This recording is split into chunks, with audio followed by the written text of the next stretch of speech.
ભરૂચ પોલીસે વાહન ચોરીના ગુનાઓ પર અંકુશ મેળવવા સક્રિયતા દાખવી છે. ભરૂચ શહેર એ ડિવિઝન પોલીસે બાઇક ચોરીના એક મોટા રેકેટનો પર્દાફાશ કર્યો છે, જેમાં 10 જેટલી ચોરાયેલી બાઇક જપ્ત કરવામાં આવી છે.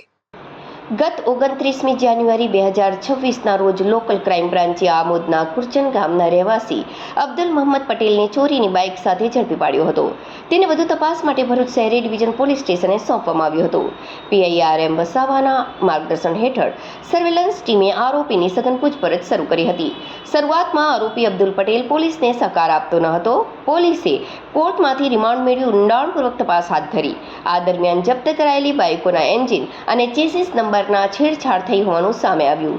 યુક્તિપૂર્વક પૂછપરછ કરતા આરોપીએ 10 બાઇક ચોરીની કબૂલાત કરી હતી. આરોપીની મોડસ ઓપરેન્ડી મુજબ તે જૂના અને બિનવપરાશ બાઇકો ભંગારના ભાવે ખરીદી તેની RC બુક મેળવી લેતો હતો. ત્યારબાદ તે બાઇકો ભંગારમાં વેચી દેતો અને તે જ મોડેલની અન્ય બાઇકો ચોરી કરતો હતો. ચોરી કરેલી બાઇકોમાં તે જૂના બાઇકના ચેસિસ અને એન્જિન નંબર છુપાવવા માટે પાલેજના ઝહીર શાહ મહેબૂદ દિવાનની મદદ લેતો હતો. ઝહીર શાહ ટ્રોલી બનાવવાનું કામ કરતો હતો. નંબર પ્લેટ બદલીને આ ચોરાયેલી બાઇકો ઊંચી કિંમતે વેચવામાં આવતી હતી. પોલીસે અબ્દુલ મોહમ્મદ પટેલ અને ઝહીર શાહ મહેબૂભાઈ દિવાન બંનેને ઝડપી પાડી કાયદેસરની કાર્યવાહી હાથ ધરી છે. પોલીસે hero Splendor, Splendor plus, CD deluxe, Bajaj boxer અને CT 100 સહિત કુલ 10 ચોરાયેલી બાઇકો જપ્ત કરી છે.